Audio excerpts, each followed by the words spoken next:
As the Pacific War raged on, the American offensive against Japan reached a brutal climax. Battles grew fiercer, skies rumbled with relentless air raids, and the islands became fiery battlegrounds. With every passing day, Japan's situation became more desperate. Would their defenses hold, or was the tide of war turning against them for good? The relentless American advance in the Pacific had turned the tides of war against Japan. Island after island fell to the superior firepower and strategic planning of the Allied forces. Each battle was more intense than the last, leaving the Japanese military struggling to hold its ground. The enemy seemed unstoppable, and the once mighty empire of Japan found itself facing an unrelenting storm. The Pacific Ocean, once a vast and seemingly unconquerable expanse, had become a battlefield where American warships, aircraft carriers, and submarines dominated the waters. The U.S. Navy, bolstered by its industrial might and technological advancements, launched wave after wave of attacks on key Japanese-held territories. The Japanese forces, though skilled and deeply committed, found themselves overwhelmed by the sheer scale of the assault. On the islands, American Marines stormed the beaches under a hail of enemy fire. The air was thick with smoke and the deafening roar of explosions as artillery shells pounded Japanese fortifications. The defenders, dug into caves and bunkers, fought with fierce determination, refusing to surrender even when the odds were stacked against them. But despite their bravery, the American forces pushed forward, clearing the jungles and securing strategic positions one by one. In the skies, American bombers unleashed destruction on Japanese airfields, factories, and military installations. The firebombing campaigns against key cities left devastation in their wake. B-29 superfortresses, flying in tight formations, dropped thousands of tons of explosives, reducing entire neighborhoods to rubble. The once thriving industrial centers of Japan suffered immense damage, crippling their ability to sustain the war effort. The skies belonged to the Americans, and every raid brought Japan closer to collapse. The naval battles were just as fierce. The U.S. Navy had grown stronger with each engagement, while Japan's fleet struggled with dwindling resources. Oil shortages, a result of Allied blockades and bombing campaigns, left many warships stranded or operating at reduced capacity. Without fuel, Japan's mighty battleships and aircraft carriers were little more than floating targets. American submarines lurked beneath the waves, picking off supply convoys and further tightening the noose around the island nation. One by one, the Pacific strongholds fell. The Battle of Saipan was a turning point, as it placed American bombers within striking distance of the Japanese mainland. The fierce resistance on the island ended in a devastating defeat for Japan, and thousands of soldiers and civilians chose to end their lives rather than surrender. It was a grim reminder of the desperate resolve that fueled the Japanese war effort, but it also underscored the inevitability of defeat. The fall of Guam and Tinian soon followed, giving the Americans more strategic air bases to launch attacks on Japan. The Philippines, once a prized possession of the empire, became the next battleground. General Douglas MacArthur, fulfilling his promise to return, led a massive invasion force to reclaim the islands. The battles were brutal, as Japanese soldiers fought to the last man in an effort to slow the advance. But the tide had already turned, and the American juggernaut pressed forward with unrelenting force. Japan's leaders knew the situation was growing dire. Resources were running low, morale was faltering, and their forces were stretched thin. Kamikaze pilots, young men willing to give their lives for the empire, were sent on suicide missions against American warships. These desperate attacks inflicted damage, but they did little to stop the overwhelming force of the U.S. military. For every ship that was hit, more took its place, and the American war machine continued its march toward Japan's doorstep. As the war raged on, the people of Japan braced for the worst. The once proud empire was now under siege, its cities burning, its soldiers dying by the thousands, and its leaders scrambling for a way to turn the tide. But with each passing day, the noose tightened, and the inevitable end drew closer. The American offensive showed no signs of slowing, and Japan's ability to fight back was slipping away. Japan's desperate defenses were pushed to their limits as the American advance continued with unyielding force.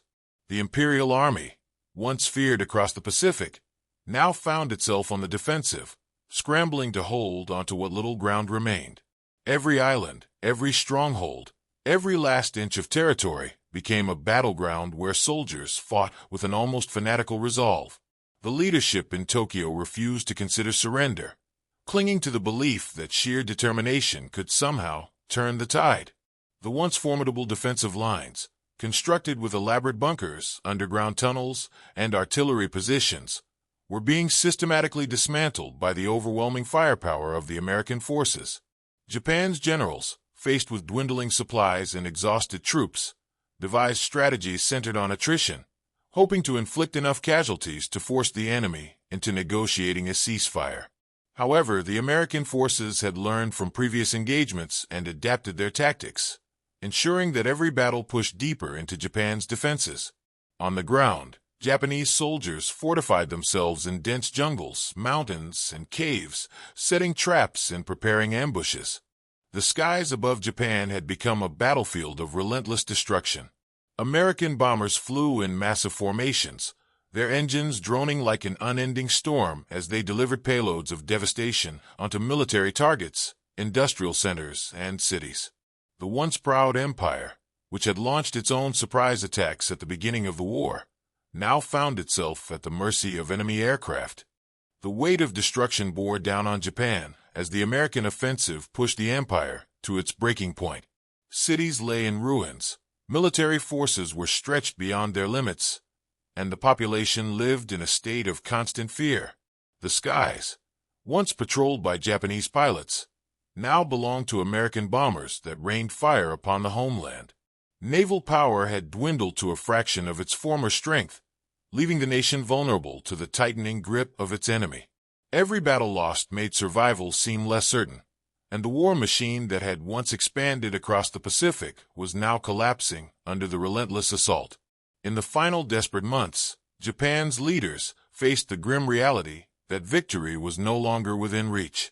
Factories struggled to produce weapons and ammunition as supply lines were severed, and raw materials became scarce. Fuel reserves were nearly gone, grounding planes and limiting the movement of the remaining naval vessels. The soldiers who still stood ready to fight did so with the knowledge that reinforcements and support were no longer guaranteed. Food shortages spread throughout the country, leaving civilians to suffer alongside the military. Despite these overwhelming hardships, surrender was still not an option for the leadership in Tokyo. The government urged the people to prepare for a last-ditch defense, calling on every man, woman, and child to resist invasion at all costs. Propaganda flooded the nation, reinforcing the idea that death was preferable to defeat. Underground bunkers were constructed, wooden spears were distributed to civilians, and preparations were made for a final, desperate stand. The belief that Japan could hold out long enough to force a negotiation persisted among its leaders, even as the nation crumbled around them. American forces, fully aware of the empire's desperation, intensified their efforts to bring the war to an end. The strategic bombing campaign continued with greater ferocity, targeting every possible source of resistance. Firestorms engulfed entire cities, leaving nothing but smoldering ruins in their wake. The once bustling streets of Tokyo, Osaka, and Nagoya became wastelands of twisted metal and crumbled buildings. Millions were left homeless, and morale plummeted as the horrors of war reached their peak. The emperor, once a distant and untouchable figure, now found himself at the center of discussions about the country's fate. Some within the government began to question whether continuing the war would only bring further suffering. Yet the military leadership remained steadfast, insisting that Japan could still inflict enough damage to force the Americans to reconsider their demands. This belief, however, was quickly unraveling as the enemy inched closer to the homeland with each passing day. In the Pacific, American troops seized Okinawa after a brutal campaign that claimed thousands of lives on both sides. The battle was among the bloodiest of the war, serving as a grim preview of what an invasion of the mainland would bring. The defenders fought with everything they had, but in the end, the result was the same: another key territory lost.